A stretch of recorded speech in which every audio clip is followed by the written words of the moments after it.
Hey everybody, welcome to another episode, or video, I guess. I guess I'm not really calling them episodes now. Um, so we're gonna keep in going with the celebrating 1984, since this is the 40-year anniversary of all things 1984. Um, so we're gonna do music today, albums specifically. And I found a list. It's this. I'll show you in just a second. It's a Classic Rock and Culture VCR, Classic Rock and Culture website. I'm not saying this is the definitive list of best albums of '84, top 50, but I agree with most of them. I mean, for the most part, I don't think there might be missing a couple of them that I think are in the top 50 that probably aren't. If you did like a top 100, it'd probably be more inclusive.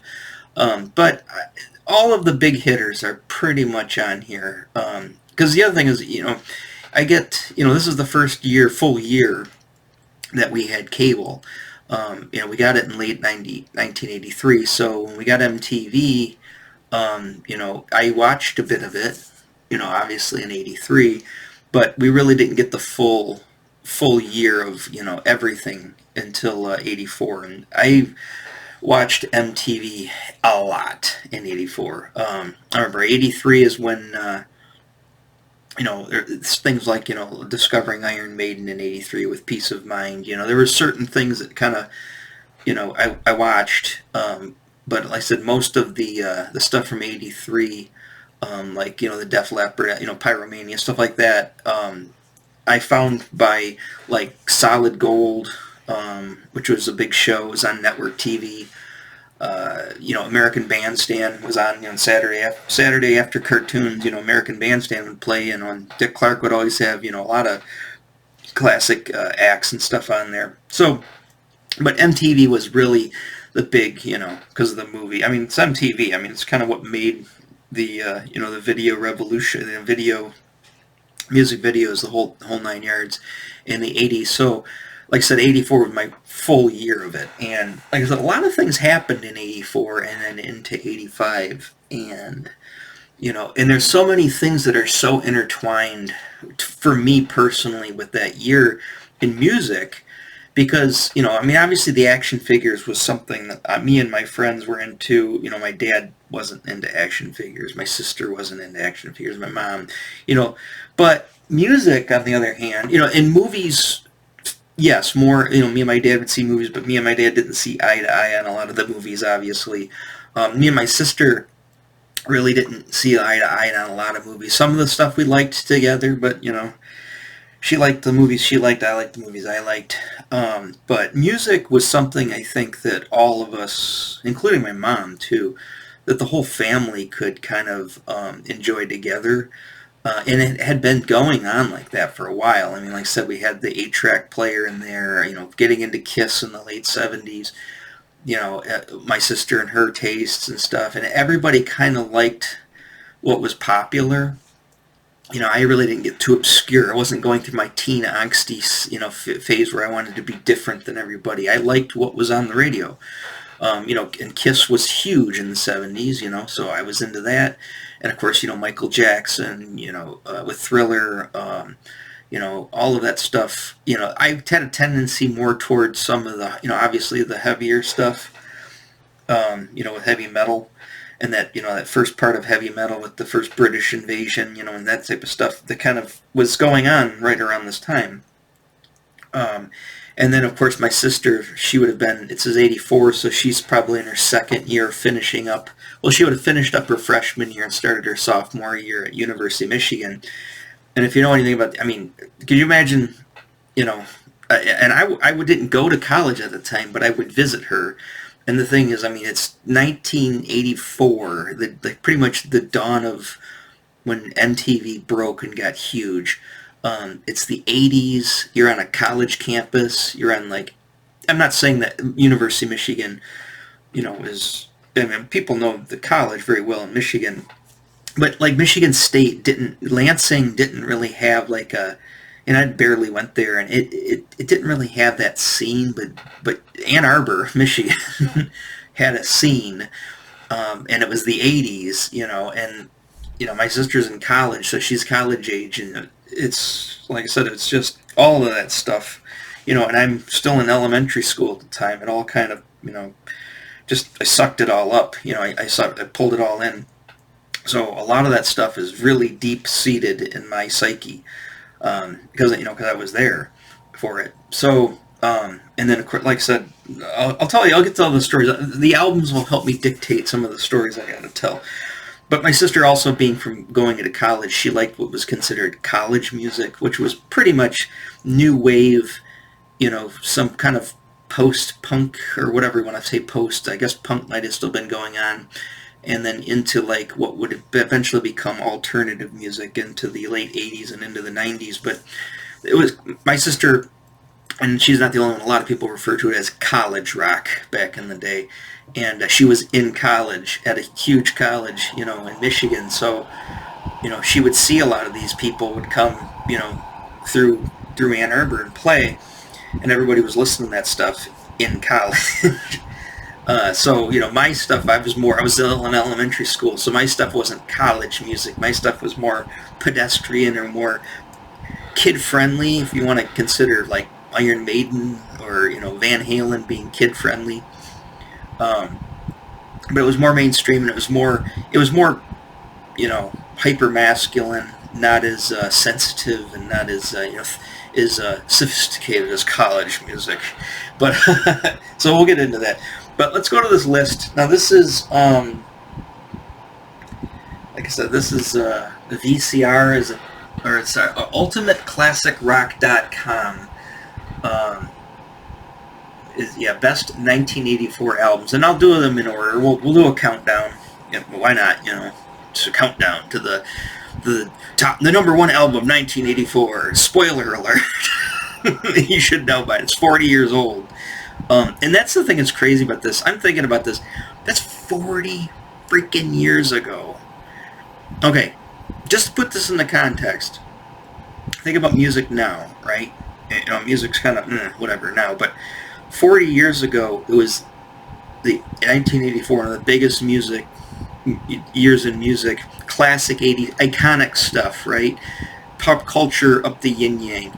I mean, pop music at its height. And then, even though technically Taylor Swift, but I think has outsold Michael Jackson, which is crazy. But anyways, but you gotta think, when it's 1984, let's go back to 1984 when that was all happening, right? 40 years ago, my dad was 1. It was the very end of the World War II. You gotta think of, this is before Elvis, before the Beatles, before rock and roll, Chuck Berry, before all that stuff really existed. It's 1944. Like I said, one more year and they dropped the I don't know my history very well, but when did they drop the bomb on Hiroshima in Japan? That was 40 years ago from 1984. So just to put that into context, look how much times had changed from 1944 to 1984, right? Now you got to think 1984 to 2024. What's changed? There's lots of change, but think about the music, though. I find that the music's gotten worse, but that's probably me being old man shouting at the clouds. It might be objective. A lot of people seem to be a consensus that they don't like modern music, but rock's dead. Hip hop. I guess hip hop and pop music it rules the charts. But that stuff existed in the 80s, though. Rap and hip hop, and R&B, all that stuff existed then. It's not like in 1944, rock didn't exist. Rap didn't exist. Country, like old Hank Williams music, right? Blues existed. That's about it. Classic old school blues people, jazz and swing. That was pretty much the craze of 1944. Think of how different the music scene was in 1984. And then in the last 40 years, it's changed. It's morphed. We went through the Napster thing. We went through digital downloads. We've gone through, YouTube. We've gone through the internet. But really, music, it's still music for the most part, right? And a lot of people now are emulating, sounds of the 80s. So, I know, just trying to put that out there just so you understand the huge gulfs, in 40-year gulfs. I mean, how things changed over, not only think the last 80 years. Anyways, enough of me getting weird about it. So let's go into it here. So top albums of 1984. Well, a little collage here of them. Maybe I'll use this for my. Maybe I'll use this image on my thumbnails. That would make sense. All right. So let's go with number 50. I remember this album cover. Obviously, it's edited, but it's funny. I think I even saw it edited. I used to think that she had like a mini skirt on it, and realized she didn't have any clothes on.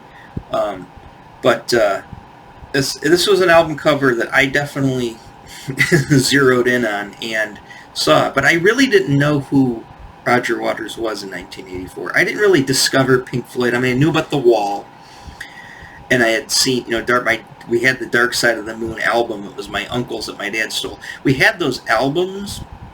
My sister would talk about The Wall, if there was the movie and whatnot. But I really didn't understand who was who. I mean, I didn't know anything about the band. I thought Pink Floyd was the just like the song, which one's Pink. I was 10, 11 years old. I didn't know who Pink Floyd was. I thought it was a person. So I didn't know who Roger Waters was then. But I knew that album cover. And I couldn't have told you what song was on there because I didn't, they might have played whatever. It doesn't even say the single on there. Maybe the Pros and Cons of Hitchhiking. I guess that's their big single off there. I'm not sure. But again, I don't really have, outside of the album cover, I don't have a lot of attachment to that album. The Violent Femmes, I didn't know who they were. I heard my sister talk about them. This is college rock. And I didn't really know about them until high school, after this album. So it was kind of wasted on me. We're going to go through a few of these. Stuff like Echo and the Bunnymen, with Ocean Rain. The DBs like this that looks like a college rock, alternative, new ways, post-punk band. I don't know. But I do know this one. Number 46. Steve Perry's Street Talk. I mean, I don't really know the name of the album. All I know is this is obviously Oh Sherry. Oh Sherry. So that was the big song off this album. It was on MTV, so Oh Sherry was pretty much the only song that I knew off this album. And then I knew about, Steve Perry being the lead singer of Journey, because, I was there for Escape, and I was there for, those are the big ones that I remember, still my favorites today, Escape and Frontiers. So, so Steve Perry, Oh Sherry, remember that vividly. Lindsey Buckingham. I didn't know who Lindsey Buckingham was then. This is album 45. I don't even know what the song is. Go Insane. I have to hear it. I'm not playing any of this stuff, obviously, for copyright purposes, but I'd have to listen to it. I didn't know who Lindsey Buckingham was. I really didn't even know who Fleetwood Mac was at that time. Like I said, I discovered some of this, getting deep dives into music, like 85, 86. I started to kind of, listen to the more, and I'll get to why I kind of got more into who's who of music after 84, and it kind of plays in with the comic book. My beginning to read comic books. Not that the music has anything to do with the albums, but I'll get to that in a minute if I remember. Leonard Cohen, heard the name, didn't know who he was. Obviously know who he is now, but I wasn't really a Leonard Cohen person. Did know Wham, did know Wake Me Up Before You Go Go, and Careless Whisper. I mean, those were huge. Watch those on MTV, obviously. Careless Whisper, I mean, whenever I hear Careless Whisper, or my son who can play it on the saxophone, whenever I hear Careless Whisper, I specifically recall sitting on the love seat / couch in that tiny apartment of my mom's, and it's cold outside, and we may have come back from Lakeside Mall. It seems like we came back from Lakeside Mall in the evening, and it's a school night, and it's snowing. That's kind of like now. It's like the whatever, um, and listening to and hearing Careless Whisper, and just sitting on the couch next to the giant heater that was there, and just kind of staying warm, and I think I had comic books out or whatever. That's what I think of whenever I hear Careless Whisper. I go to that specific evening when I heard that. I mean, it's not the first time I heard that song, but that just is one of those times when that song came on the radio. Because remember, so in that apartment, it was like the front of it was a 2-story house, and we had the front of the house, which is pretty much the main floor, and then the back of the house had like a staircase goes up, and then there was somebody who lived over top of us. But we got the front to the street, with the porch and everything. So my mom had a stereo, and it wasn't an 8-track stereo, it wasn't a record player stereo. It was literally just an AM/FM stereo with the big, silver knobs on it and stuff. And the receiver to it was in the kitchen. So we had our new tap-in microwave that we just got was here. The stove was here. Refrigerator was over here. The door to get in was here. We had the table, which was the table from the family house there. Because my dad didn't want the table, obviously. My mom really wanted that table, so the table went with her, and it was sitting there, and the counter here, and then I think the sink was here. So over the sink, I'm just trying to think where it was. There was shelves, that we'd have dishes and plates and stuff. There was cupboards, but there was shelves too, and on that shelf was that receiver, and it was high enough. It was off. I think it was on like the second shelf. I could still reach it. I still had to kind of reach up there to hit the stations, but that radio. Even when I was watching TV, because my mom would sit in the living room, or sit in that living room next to that heater, and sit on the love seat while I was watching Miami Vice and all that other stuff, and Transformers and Knight Rider in the other room. What do you call it? She'd have that radio was on all the time, and I remember in '84 that radio was constantly on, and the speaker, one of the speakers was in the kitchen, which is still on one of the shelves, and then the other speaker was wired, and I think it might have went through the wall or was wired around, and it came around and went behind. Must have been under the carpet. I think the stereo was in the apartment when we moved in there, because we didn't take that with us when we went to the trailer park, and I don't remember it coming from the family house, and I don't remember it being at the Great Oaks apartment. I think that stereo was hardwired into that apartment. And the one speaker was way over, and it sat, so here was the love seat, here's that speaker. It sat right there in the corner, the one speaker, and you could hear it, if the door was open, you could hear it from that bedroom too. So when I wake up in the morning for school, my mom would that radio would just play all night. And, I would hear songs all the time. Sit on the couch, the speaker's right there, you'd hear it. But the only time I didn't really hear it was when I was in the other room, which was my room, kind of like this auxiliary living room area. And because we had the TV there and the TV was on, or I had my jam box, my realistic jam box that I got from Radio Shack, which had the tape player and this detachable speakers. And that was in my room, and that was my radio. And a lot of times I would just have it in the bed with me, like propped up against the wall.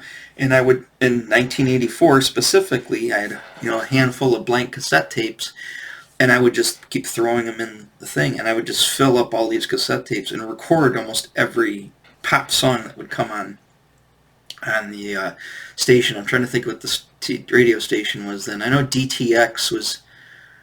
It might have been DTX before it was DTX. I can't remember what it was, what the big radio station was. I should know that, but I can't remember. I remember DTX was huge when I was in high school.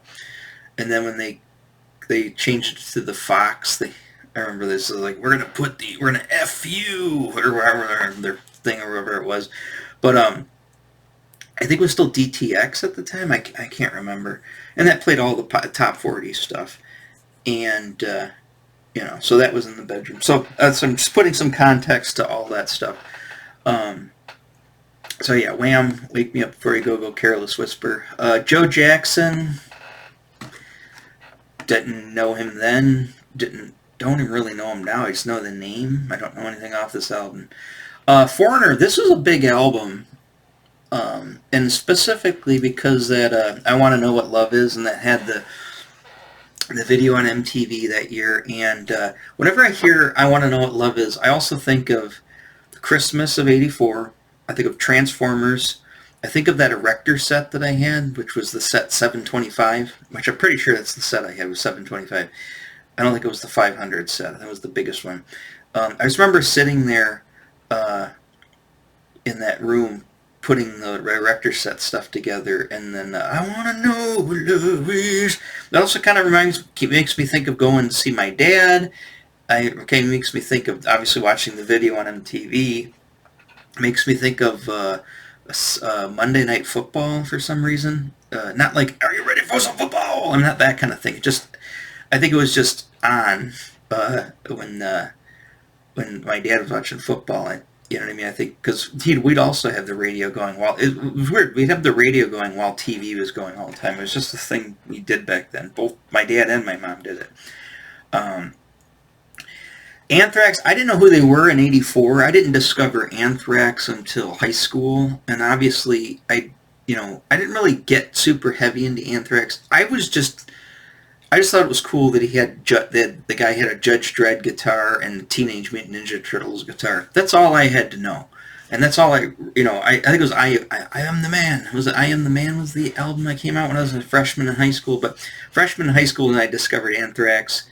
Because a lot of other kids were like writing it all over their folder, Anthrax, and actually I think 8th grade, I think I discovered it there at Ruther and Mrs. Kress's, which became Mrs. Tyson, her graphic arts class. I think when all like the skater punk kids were in there, they were all talking about Anthrax and Black Flag, all that like post-punk stuff, like and hardcore stuff like Black Flag, Dirty Rotten Imbeciles, Circle Jerks, Anthrax, all that stuff, Dead Kennedys, all that stuff was like big with like the skater punks.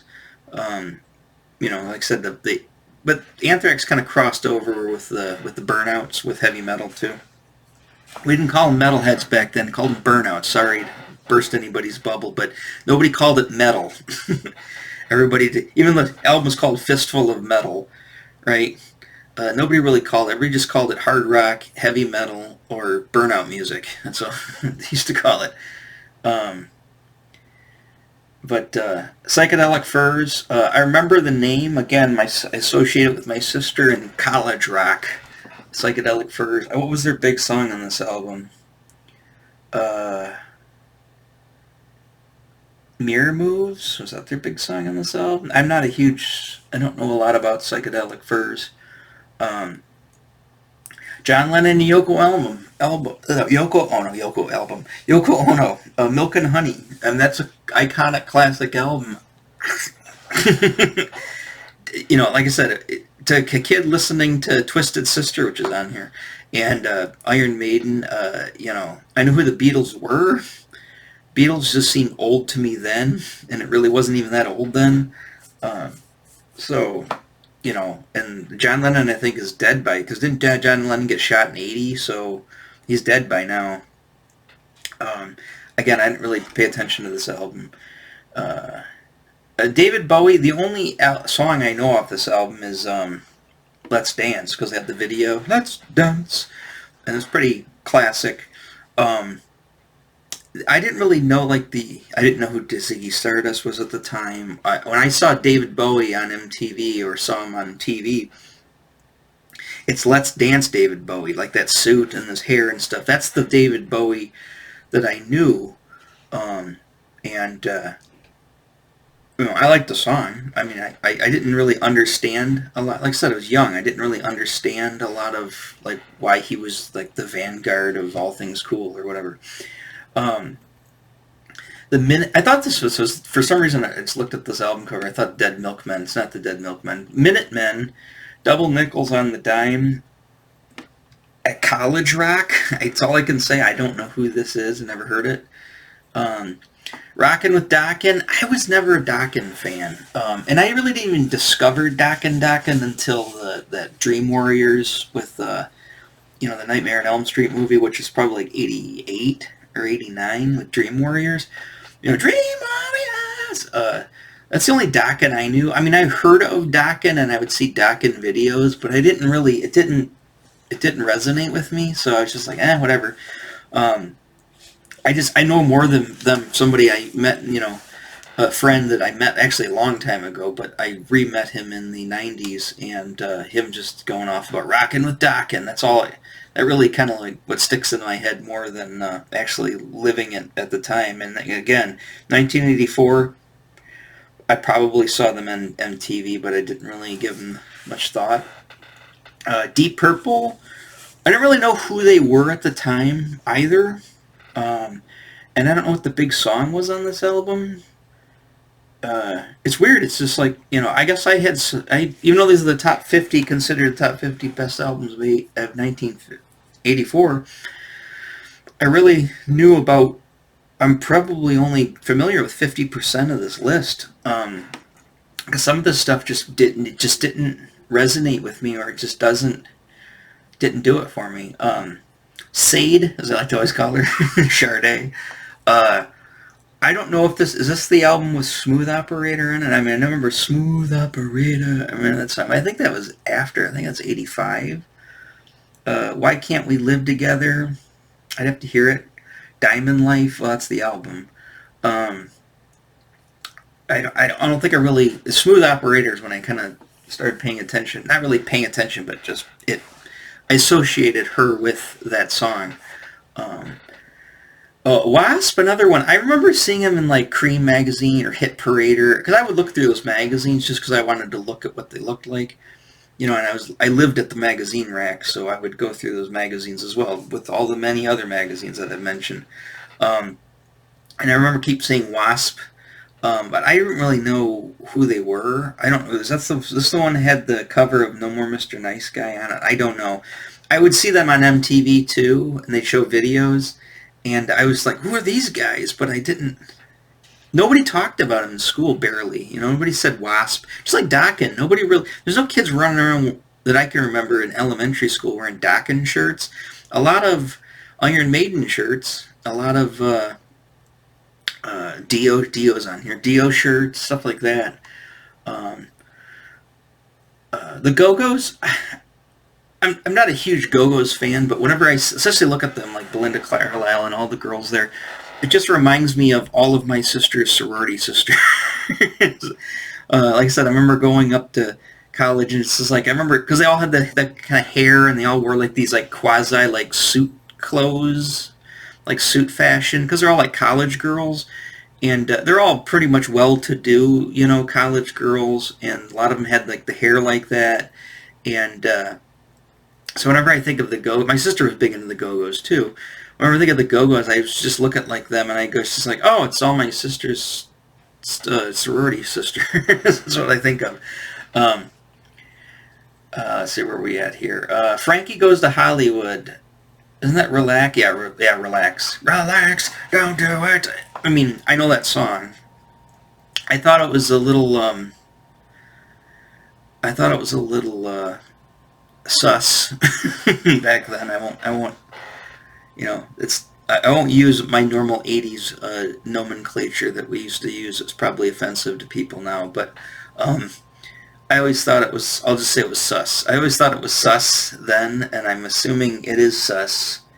S&M and homoeroticism. Yeah.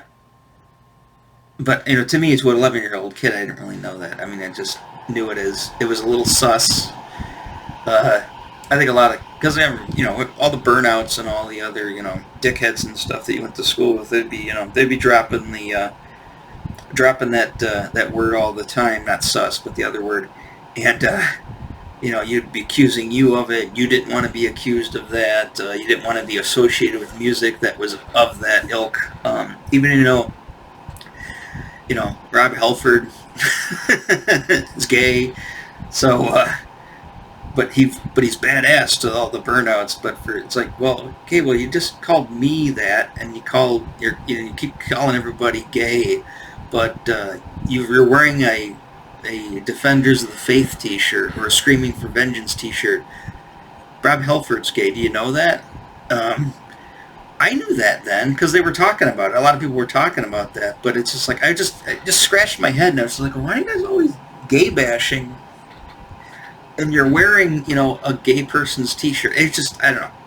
I guess because it was metal and it gave it a free pass. I don't know what was going on with that.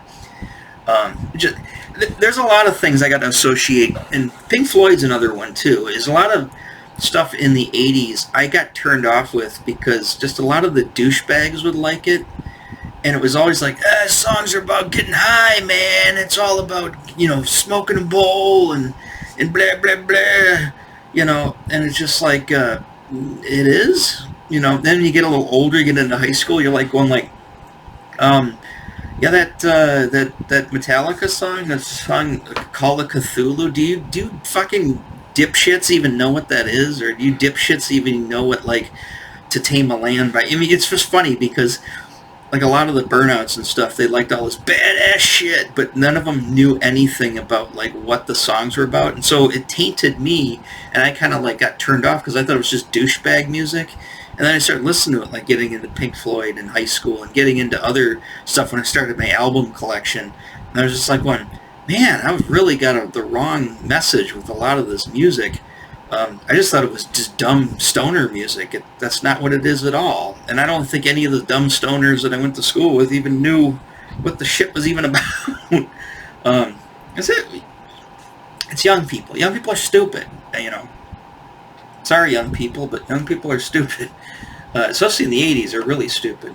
And I was a young stupid kid in the 80s too. Out of the Cellar. That's not the one with Round and Round. Oh, it is. Is it? Los Angeles Clubs before Round and Round shot the top 15. They sent their glam metal debut, Out of the Cellar. Okay, that's their debut album. Yeah, I remember watching a documentary on them about them like hitting kind of late in the game, or a lot of like Motley Crue and all the other bands that kind of hit early, Quiet Riot, stuff like that. I knew who they were. I more so know the Round and Round, the next album. I guess it's the next album. So 84, I really wasn't, big into Rat. I did have Stay Hungry. I had it on cassette. I think we all did. I mean, that was kind of like the We're Not Gonna Take It. That was kind of it was the anthem to, young kids back in the day. So, it's iconic album. Dee Snider there with his big bone. I never liked that bone on the cover. It just looked, I think it's a real bone too. It just looks weird. Like, cause like he's all done up and stuff, and like obviously they like painted the background, but then you've got like this real like, raw bone. It just, I don't know, for some reason the aesthetics didn't match very well. I don't know, something about it I just didn't like. And again, it's just like a lot of dudes and stuff are like, everybody was gay, you're gay. It's just like, okay, but this guy, I'm not saying Dee Snider was gay, but I mean, Dee Snider's, openly, hey, I want to, he's putting on makeup, and he tells stories and stuff. It's just like a lot of weird mixed messages and a lot of missed, like, just things that just don't make a lot of sense back in the 80s with the whole, like, hyper-masculinism, and then listening to a lot of, like, hair metal, which they didn't call it back then. But listening to this stuff back then, everybody's got makeup on and dressed up like a girl, and it's just like, I don't get it. I didn't get it then. I just like I said, I was just confused. Like, it just didn't make any sense to me. Los Lobos, I'm assuming this is not for the movie one. I didn't know who the Los Lobos was until the La Bamba movie, so that one was lost on me. I had this album, number 26, Sammy Hagar, VOA. I had this on cassette. Bought it at Full Moon Records. And for some reason, I love that I Can't Drive 55 song. Maybe, and I don't know if necessarily I loved the song, but I think it was just because it had like didn't he have like a yellow Lamborghini or something, or some cool looking car? It was the 80s. and he had like that parachute pants, sleeveless vest thing on, and I don't know, just all of that looked cool back in 1984. Um, but I didn't. I bought the album, and I think I only listened to 51. The I Can't Drive 55. I didn't listen to the rest of the album. Um, and when he joined, when he took over in Van Halen, I kind of like it now, just in a retrospect, nostalgia kind of way. But at the time, I didn't like Sammy Hagar. I didn't like Van Hagar at all. Technically at the time, I wasn't a huge Van Halen fan. Again, because Van Halen is associated with douchebags. It's funny because speaking of gay, it was funny. I remember I was working at I was in college. I was working at Mongolian Barbecue one summer, and there was this one guy. He's kind of like a gothy kind of punk kid, guy. He was younger than me, and he was pretty funny. And he was a server, and I was in the kitchen, and he would come into the kitchen like I did, like I got washed dishes and stuff like that, and got like food prepped and stuff, because obviously the cooks would go out on the grill. I didn't really want to do the grill thing. It's just so hot out there. Anyways, but I didn't have like one of those those guys all had like to have a personality, so they like talk to the customers and stuff. I just want to hide in the back. But anyways, this guy would come back, and he would talk to me, and he's like, "Oh, Tim," we'd get into these conversations about music, and I was older than him, and I turned 30 when I worked there. It shows how old I was then. And this guy was probably like 22, 23, so he was a little younger than me. And he goes, he comes back, he goes, "I got a question for you." And I go, "What's that?" He goes, "What's in the 80s? What was a band? What was music that you go beat up gay people to, go gay bashed?" It's like, what? He's like, yeah. I mean, he meant it like ironically, as in like, he thought it was funny, right? It wasn't like, I don't think he was gay, but anyways, he was like, they're more making fun of like that time period, because a lot of the younger guys there, they're all, they were more they're all millennials, and they're kind of making fun of the scene or whatever, and they're like, "Hey, what's an album, or what's the music you go gay bash to?" And I go, I don't know. I'd have to think about it. A few of them come to mind, and then he goes, "What about like No Jacket Required?" I could see just a bunch of preppy jock douchebags all listening to Phil Collins' No Jacket Required, and then wanting to go beat up a bunch of gay guys. And I go, I could see that. And then, and I go, "Van Halen." He goes, "Van fucking Halen." He says, "You hit it right on the nose, Tim." He's like, "Van Halen." He says, "Yes, that is if you want to go, come back from football practice and then go look for some gay guys to beat up, you'll be listening to Van Halen and your parents, whatever you call it, you borrowed your dad's Porsche to go beat up, get your buddies and go."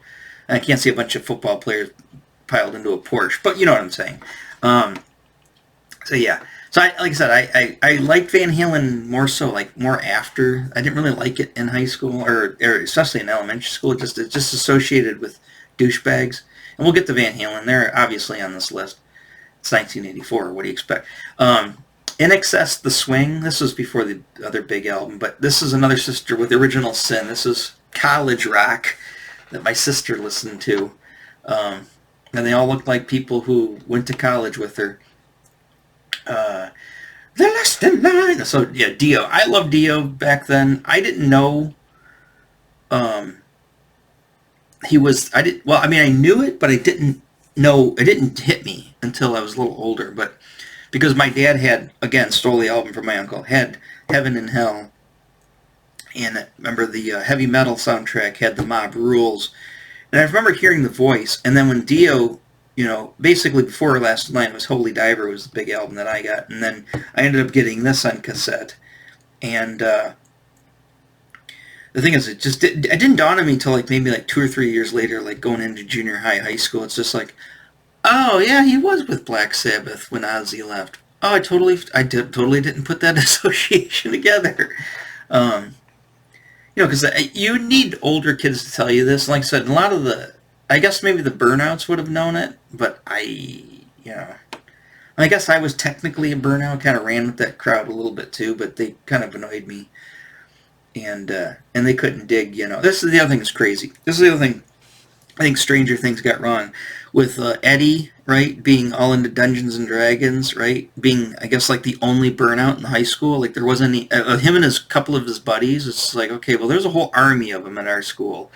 And the thing is, none of those, I said this in other videos, none of those dudes were playing Dungeons and Dragons. Dungeons and Dragons were for nerds and geeks, right? And if you're a burnout, you're about sex, drugs, and rock and roll. You were not about, you're about going out and beat you and the burnouts and the jocks would get together. The only thing they could agree on is what gay people they wanted to beat up, right?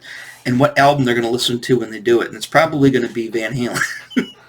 You know what I'm saying? So they weren't listening. They weren't playing Dungeons and Dragons. I was playing Dungeons and Dragons, and a few of my friends, but we were all considered like the nerds, or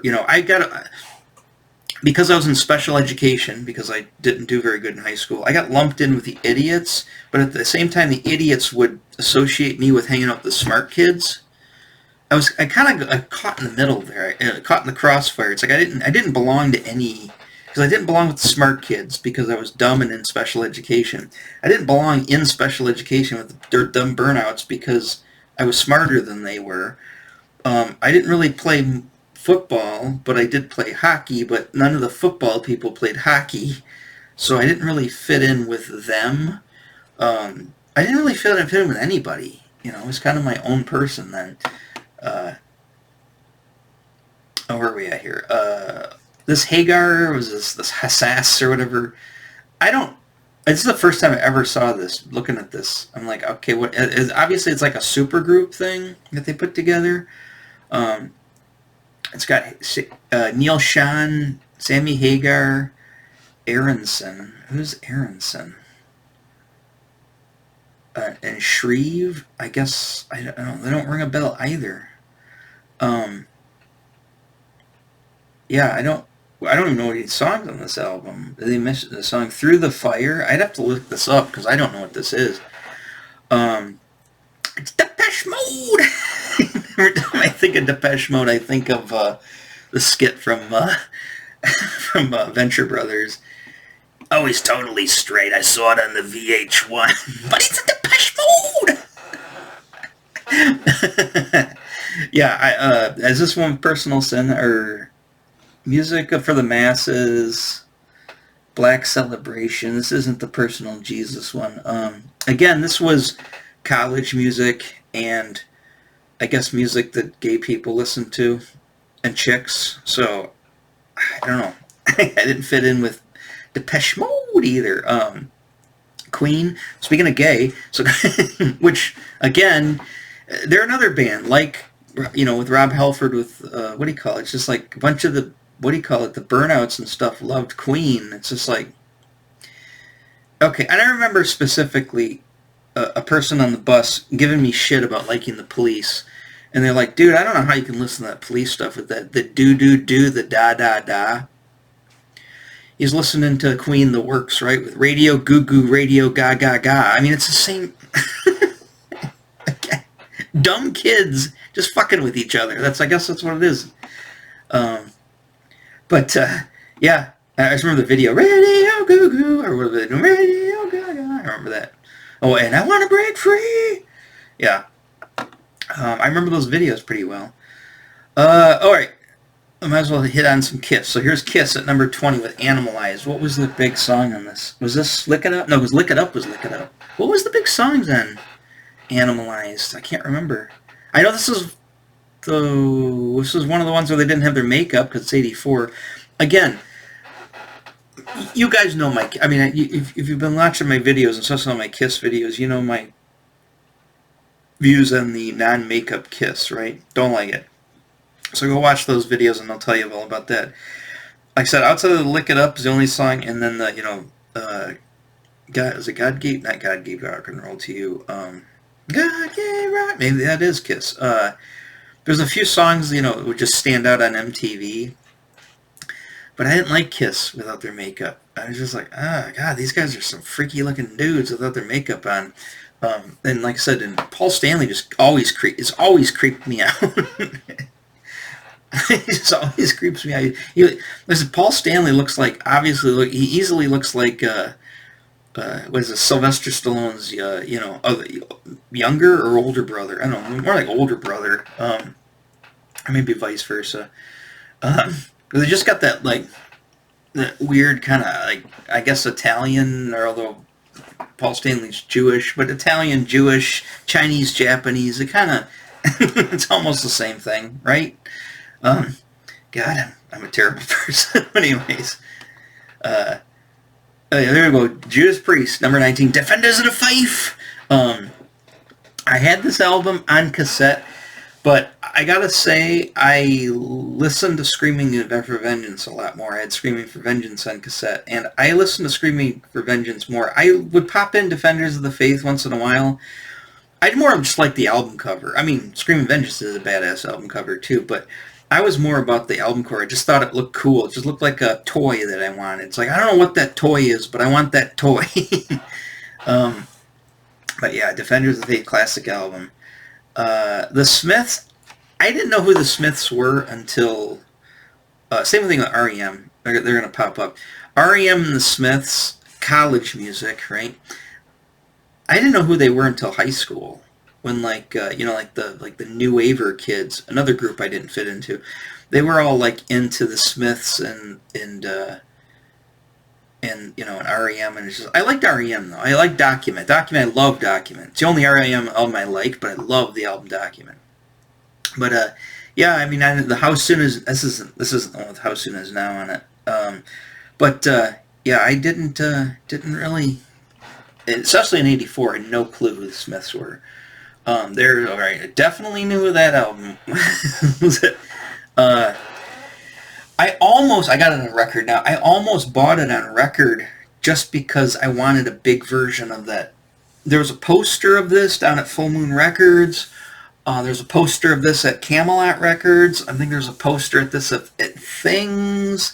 Things had all the, the Iron Maiden paraphernalia. And I got it on cassette, but I really wanted it on album just because I wanted the big artwork on the cover, and then and I wanted a poster of it, and I wanted the T-shirt of it, and it's just like, this is one of those cassettes that I literally wore out. Just listen. I mean, I don't know, Rime of the Ancient Mariner, How many times I listened to Rime of the Ancient Mariner? This is definitely a cassette of one of my. I listened to my cassettes a lot, but I gotta say I didn't really wear them out per se. This is definitely a cassette that I wore out. Well, I wore out Peace of Mind too. All my Maiden albums I wore out, because I just love that band. I still love the band. I just love those albums. Like I said, Number of the Beast, sure, but Peace of Mind through Somewhere in Time. Those were the 4 albums. Oh, Somewhere in Time, and then I also liked Seventh Son, The Seventh Son. But really, those 3 albums, though. Peace of Mind, Power Slave, Somewhere in Time. Those 3 albums. My favorite stuff by Iron Maiden. I should get the poster back. I was thinking about changing the Kiss poster. Tell me if I should change the Kiss poster. I was thinking either putting the Transformer poster back up or putting the Seventh Son poster back up, or buying a new poster. I don't know. I was thinking about getting a new poster too, just kind of change up the walls. I'm getting kind of sick of looking at those guys up there. Stevie Ray Vaughan, didn't know who he was until high school, and I gotta say, everybody would talk about him, and I understand the blues thing, and I understand all about that now, and I did even as I got into my 20s, but I just didn't get it. I just didn't get the blues thing. I didn't get why people really liked this guy. And in '84, I had no clue who he was. No, not a clue who he was. I don't even think he had did he have a video on MTV? If he did, I didn't pay attention. Husker Du, college rock. Another college band, Husker Du. I know there's like one song by Husker Du that was popular, and I can't remember what it is. I don't think it's on this album. Maybe it is, I don't Replacement college rock. This is like the ultimate college rock was the Replacements. Um, Again, yeah, they just look like a bunch of people that my sister went to college with in Ann Arbor. I mean, this literally looked like it could have been. Like when I see this, I literally think of like four, guys in a band playing in Ann Arbor who they're all hanging out like outside the roof of one of the frat houses or one of the sorority houses or something. You know what I mean? That's what I think of when I see this picture. Um, I can't remember their big songs are either. It says 16 Blue, Answering Machine. Sure. Um, I only know a couple of their songs. I know their sound. I mean, their sound really. I could, I really hear their sound in my head, but I couldn't really tell you much about the band. This great album, Bryan Adams, Luke Skywalker. I always thought it was Luke Skywalker. There's a few guys that all to me are all Luke Skywalker. Well, Luke Skywalker, Mark Hamill, Tommy Shaw from the Styx, Luke Skywalker, Bryan Adams, Luke Skywalker. I guess it's just younger, shorter, messed up faced white dudes with blonde hair and blue eyes that are short and kind of like have like a certain build type, I guess, small build type. Mark Hamill, Bryan Adams, Tommy Shaw. To me, they're all Luke Skywalker. They all. Obviously, this album, Summer '69, huge. What was the other one? Heaven. Yeah, I can't remember how the song goes, but yeah, Heaven, the ballad. And then Cuts Like a Knife, obviously, was the year before. Okay, here we go. I didn't know that Metallica was as old as they were, but it made sense. I didn't discover Metallica till I was in, freshman in high school. It was between, it might have still been 8th grade. Remember, when Dave Groves brought over all those cassettes and was like, hey, you gotta hear this band. And then a neighbor kid got a red Ibanez, just like my son's red Ibanez, and he would come over and he was like, hey, I learned how to play these songs. And it's like, that's when I discovered Metallica. So Master of Puppets was out. That was the newest album. And Ride the Lightning didn't come out, I think, until the next year. Master of Puppets 86, that makes sense. So I'm talking 87 is when I discovered Metallica. So I didn't know that they were, but it made sense. I mean, Ride the Lightning obviously came up from Master of Puppets. The Master of Puppets had been out for a short period of time before 87 because it came out in 86. It would make sense that Ride the Lightning and Kill 'Em All would be, 82, 83, whatever, 84. It just didn't click in my head. I was like, oh, I guess it would. I guess that makes sense. I just assumed that all the Metallica album came out in 1987. That's what I just assumed. That's when I saw them all, right, got them all. I like this album. I always loved the cover. I like to say that this was my favorite album because Creeping Death's my favorite song by them, and I love Fade to Black. My son called me this morning. He was playing. He's like, Dad, I can play Fade to Black. It sounded like I was listening to the radio. He played it perfectly. But anyways, I was watching, I can't remember the guy's name is, that crazy British guy, and he's talking about, he's like, Metallica fans, he says, everybody knows that Master of Puppets is the best album, but there's still those other people who think they want to be higher than thou and don't want to look like an NPC, so they say Ride the Lightning is their favorite album. That's funny. I think that's funny. I just liked Ride the Lightning the best just because I had my favorite song on it. I liked Creeping Death was my favorite song. But I do agree Master of Puppets is their best album, but and I liked Injustice for All because I loved One. I think One is my second. I goes Creeping Death, One. Those are my two favorite songs by Metallica. So, and then I like Master of Puppets. And Master of Puppets isn't really my favorite song on Master of Puppets. I like Planetarium. Sanitarium. I always call it Planetarium. And I like Orion, as some people call it. I like those songs. I'm going to say I like them better than Master of Puppets, but I mean, I don't know. I just seemed like I liked more songs off of of Ride the Lightning, and then more songs off of Injustice for All, and barely anything off of Kill 'Em All. Seek and Destroy, I guess, and the Anastasia, the bass solo. I wasn't really a big Four Horsemen fan. But yeah, so that's my involved. So in '84, no clue who these people were. No clue. Number 12th most popular album of 1984. Didn't have a video on MTV. Didn't hear them on the radio. No clue they existed. There we go. Madonna, Like a Virgin. Classic album. My dad was obsessed, like creepily so obsessed with Madonna. Now Madonna, I believe, is, my sister graduated in '83. I think when my sister was a freshman in high school, she was a senior. Well, my sister wasn't a freshman in high school because freshmen were in high school at the time. But I think when my sister was a freshman at West Junior High, Madonna was going to Rochester Adams, and she was a senior. Their house, remember, I don't know if I've talked about the family friends, the Snyders, that I always thought were cousins as a kid. So the Snyders had their house on Texas with the pool, right? And then the Stolls were next to them, friends of the family as well. All the people like my parents would hang out with. The Snyders used to live downtown Rochester when we lived downtown Rochester. We were neighbors. That's how my parents met. And then they moved out to this bigger house on Texas and had a pool. The corner is Madonna's house in that corner, right? And it wasn't... The Snyders had the pool, so they would come over and use the Snyders pool. The Stolls would come over and use the pool. Madonna and her brother would come over and, hang out with the Stolls.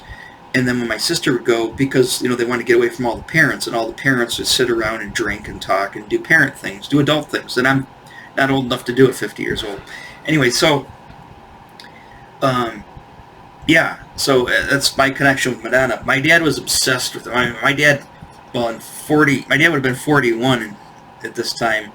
So this isn't odd, because my dad in 1985, just shortly thereafter, 84, literally going into 85, the spring of 85, my dad is dating two girls. One was a stripper at the place north of Rochester.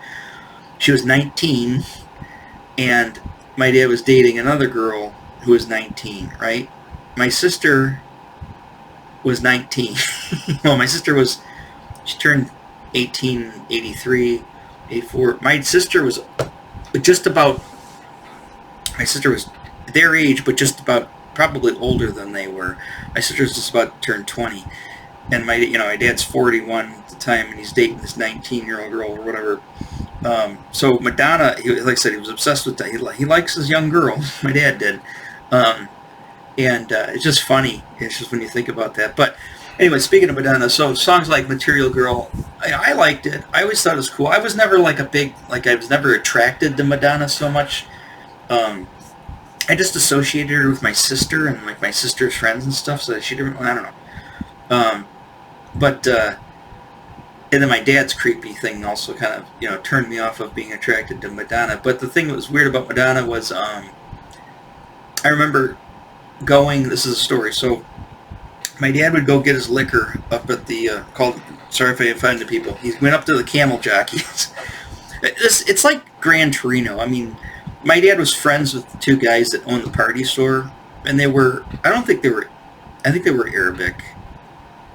But, he was friends with them, and they were friends with my dad, and my dad called them to their face, "Hey, you Camel Jockeys." I mean, it's just the way people talked back then, It's just like Gran Torino, where it's like, "Hey, you Polak, hey, you whatever, you wop," or whatever.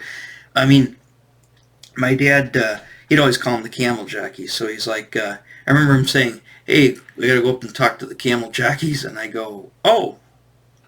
He's like, "Yeah," he goes, "they're going to get us tickets to see wrestling tonight down at Joe Louis Arena." Remember what I said about my dad in Detroit? Didn't like to ever go there, right? I don't know why.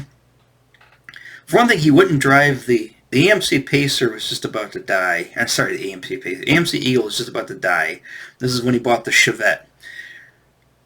But before he bought the Chevette, and when the Eagle, was on its last legs, my dad would rent cars all the time. This is why he bought the Chevette off the rental car company. It's also the same place he bought the AMC Eagle off of. I don't know why he would just buy the cars from the rental places. Would just go buy a new car. Well, anyways, he goes. He rented a car. He rented, like, I don't know what it was. It's like not a luxury car, but it had like leather. It had like power windows and stuff, and that was a thing back then. Rich people had power windows. But anyways, my dad rented this car, and he was like, "Yeah, guy, I rented a car, and we're gonna go talk to the Camel Jackies. They're getting us tickets for wrestling tonight at Joe Louis." I remember specifically this, and so it was like, "Oh, cool!" So I remember we went up to the party store. He had the guy had the tickets and stuff. My dad gave him the money for the tickets. I'm sure they were scalped. And anyways, and then my dad and me drove down. I think we went to go eat. I can't remember where we ate. I think we ate at the Western Stockade. Had T-bone steaks with A1 steak sauce. And then, and chocolate mousse. And then drove down to Detroit.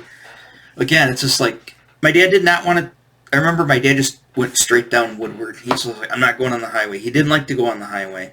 He's like, I don't like to drive to Detroit in the first place, right? But he says, I'm going to drive, he's just going to go straight shot down Woodward. Of course, I don't know if you know anything about Detroit, but if you just go straight shot down Woodward, you got to drive through Cass Corridor. And Cass Corridor in the 80s at night is not the best place to be white at. Let's just put it that way. So we would drive down there, and I remember being on, literally, like, looking around at, like, Cass Corridor area, that area at Woodward, and be kind of like, Dad's like, roll them up and lock them up, with the power locks. But, anyways, I've been waiting for them we had the radio on the whole time, I wanted to hear Material Girl, and Material Girl came on the radio right when we were going through Cass Corridor on the way down to Joe Louis to go see wrestling. And then I remember getting down there, and it was just a madhouse, and my dad was all flustered like he always gets, yelling and screaming at everybody, to get out of the way, and he was all nervous, and he didn't like being down there. And then I remember we went and we parked, and then, but Joe Louis, you park in the parking structure, and you walk across that little catwalk thing that goes into Joe Louis, and then going in, getting our seats.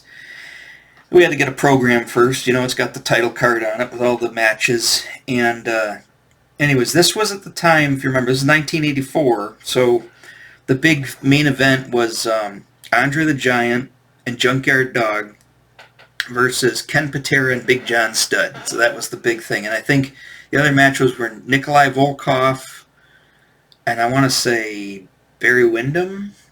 And then Mike Rotunda was in his corner, and I think the Sheik was in the corner of Volkov, I think. Or maybe Volkov and Sheik weren't a tag team partner at the time. I can't remember. I know Barry Windham and Mike Rotunda, they were like the big All-Americans. I mean, Hulk Hogan really sold it with the flag and we're all in real American. But back in the day, it was more Barry Windham and Mike Rotunda were the ones that were waving the flag around, and they would always fight. And then, of course, and then the Sheik and Volkov, where they're like, it's got the Iranian and the Russian, and then they would fight, against the two All-Americans or whatever. That was the big thing. That was the big match. This is pre-British Bulldogs, pre-Jake the Snake. Oh, Jake Snake was around, but he wasn't in the WWF at the time. What was another big match that night? I remember Leapin' Lanny Poffo was, they did the jobber ones. They had like a few jobber matches, like Poffo versus like Steve Lombardi or somebody like that, or Barry O or Iron Mike Sharp. I want to say Adrian Adonis wrestled somebody. I can't remember, but anyways, I'm getting way off target here. We're already hit an hour. Not even the number one yet. So whenever I see the Madonna album, I think of, Like a Virgin, Material Girl. I think of that night going to see wrestling. Wow, there's a lot of story about Madonna. The Madonna triggered. Again, REM, didn't know them until Document in high school, so we'll skip REM. Classic, there's a classic. I'm not a huge I love the Cars, but I think when it comes down to it, I really like that first album. I love, Moving in Stereo. I love just what I needed. I like that first Cars album a lot. I've got it down there on record. This was the big commercial hit, album in the 80s with, Drive, Magic, You Might Think. And I like the album, but it wasn't, I don't like it as much as I like that first album. I think that first album is just really awesome. So my stories with this one also is, so let's fast forward. We're going to move out of 84, but this is just what this album makes me think of. Is I remember it was about the time, I think, when he started dating, Rick Ocasek started dating Paulina Porosakova, which I was obsessed with as I got older. But anyways, they had the song Drive, the video, and my dad moved out of the house because my parents sold the house, and then he ended up moving in this upstairs apartment. This is when he was dating the stripper, because he was doing the taxes for Dan, who ran the strip club, also ran the pizza place, Sir Pizza, right next door, which also made the pizza for Neely's Pub, which is eventually called RJ's. Sorry. Anyways, Dan would come and hang out with my dad a lot, and he would come out and he would hang out at that apartment. And so would his other, Kathy was her name, his girlfriend, who was the stripper. And there's this tiny little living room, and I would sit in the living room and I would be, watching wrestling out there all the time. And anyways, Dan would sleep on the couch. My dad and the girlfriend would sleep in their bed, and I would sleep. There was like another couch or I slept on the floor, I think, in that living room. And Dan was Dan was kind of a weird guy. Anyways, he had a VCR, and he had a top-loading Quasar Betamax VCR that he'd bring over. And he'd never just let it sit on the floor. He'd always have it pushed up, propped up, almost like a radio, and he'd balance it with his on the ground, or he'd lay on the couch, and he'd have the thing up so the controls were up so he could use the controls, because there's no remote on it. And he'd always be flipping through and fast forwarding and stuff. And he was recording videos off of, because my dad had cable there, and he was recording videos off MTV. And I remember recording the Drive video, and he was just talking to the screen while he's watching it. He was not a normal person. And he was look at Rick, look at him act. Look at the conviction in his acting. He's really acting in this. And I'm just listen to this crazy guy talk and watch the Cars video, and just I'm surprised I turned out sane. Just the stuff that I was subjected to as a kid that, like I said, my son has never, like I said, my son's, his upbringing is so not like the crazy upbringing that I had. So that's what that song kind of stirs in me. Don Henley, Boys of Summer, the great song. Whenever I hear that song, too, it takes me right back to 1984. Right back there. I hear that, and the kid playing the drums. Don Henley. Private Dancer, Dancer for Morning. Yeah. Tina Turner, Private Dancer. Huge video on MTV. We're getting into the real well-known ones now. I remember my sister coming back from college, and she had this album with her, Unforgettable Fire, and she's she had Unforgettable Fire, and she had War. And she's like, oh, Tim, you got to listen to this band, they're really good. And I had heard the song In the Name of Love, but I didn't know who the band was. I just saw the video a couple times on MTV, and she's like, oh yeah, you should listen to this band, U2. And that I listened to this album, I liked In the Name of Love, but I didn't really like the rest of the album. I really liked War, with Sunday, Bloody Sunday, New Year's Day. I really liked that album more. The Pretenders, outside of the Chain Gang song, which it's on Back in the Chain Gang, I didn't know much about him. I always thought she was cute. I really liked her. She was that weird kind of gothy chick. I always liked the girl from the Pretenders. I was always just kind of had a crush on her. She also seemed very kind of quasi Joan Jett, who the other girl I had a huge crush on, of course, becomes a lesbian. Seems like all the girls I have crushes on always become lesbians. Huh. Anyways, but yeah, I liked her. Just like I liked Amy Mann. I don't think she became lesbian. But anyways, I liked Amy. I liked those, like, those kind of like smoky, gothy kind of, girls like that. Especially with like the jet black hair, like Joan Jett with her jet black hair, and the girl from the Pretenders. I can't remember her name. What is her name? I just always called her the Pretenders girl. But yeah, I really liked her. It was huge, obviously. I think before Born in the USA, wasn't Dancing in the Dark? That was the big song with what's her face, pulls her up on stage. The girl from Friends, Courtney Cox. Yeah, Courtney Cox. Isn't that from this album? Dancing in the Dark. I know that song more at that time than Born in the USA. But yeah, obviously iconic. I'm not a huge Boss fan, but it is what it is. It does take me back to that time. Again, I kind of talked about this in the movies one. I didn't understand the Talking Heads. It didn't make any sense to me. I didn't understand the big... Like I said, I won't repeat what I said in the video about the movie that came out the same year. I just didn't get them. I just didn't get them. I didn't understand the Talking Heads. There we go. Let's get in the Porsche and go out and have some fun. Anyways, Van Halen, 1984. I mean, it's a classic album. I kind of talked my Van Halen stuff up. I liked Jump, and I liked Panama. I liked all the music. I liked Diamond Dave with his crazy antics and stuff. I loved Eddie Van Halen's guitar playing, all of that stuff. I just got soured because of a bunch of douchebags I went to school with. But I still love the album, obviously. And then, of course, Purple Rain. And I think my sister took me to see the movie this year. It's weird. Purple Rain didn't come up in the 1984. I guess it wasn't a top 50 movie. What's the number one album of 1984 according to this list? But it's not. It didn't show up in the top 25 or top 50 movies. That's kind of weird. I guess the movie wasn't that great. I guess that's what they're saying. But I just remember going to merry-go-rounds at the mall, and I probably told this story before, and I had the Michael Jackson Thriller jacket, I had the Beat It jacket, I had parachute pants. I had those cool pants where they zipped down the side and the color would come out, and it was purple. And I had a purple Ghostbuster shirt, because I wanted a black one, but for some reason I wanted a purple one to match those pants, because I was all about matchy-match.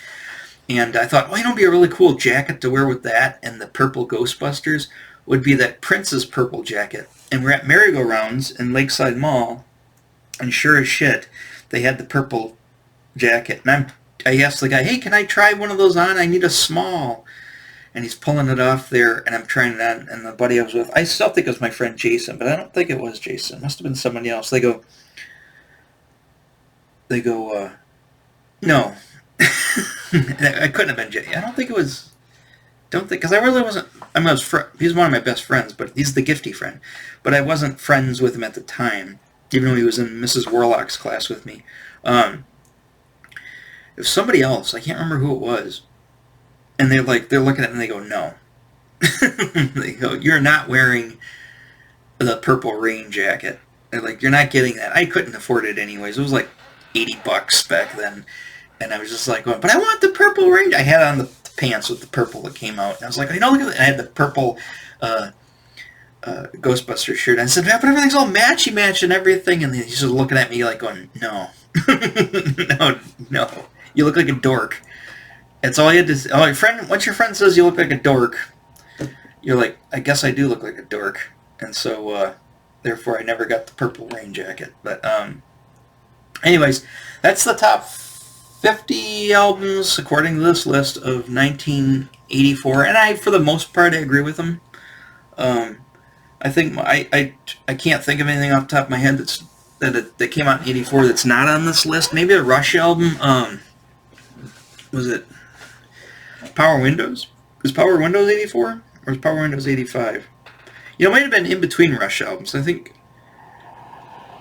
I know Grace Under Pressure was 83, so I don't think Power Windows came out till 84 or 85, so the Rush album didn't make it to this list.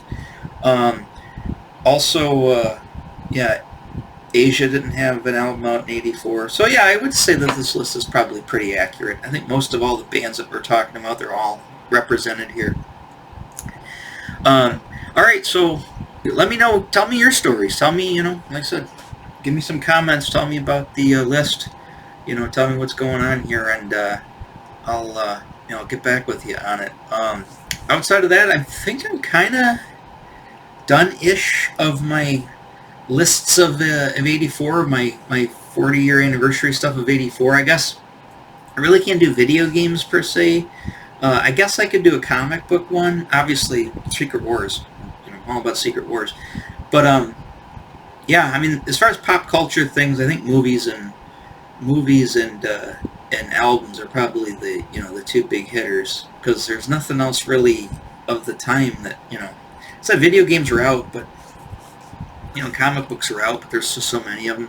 I talked about the toys of '84, so I guess I kind of covered '84 to death.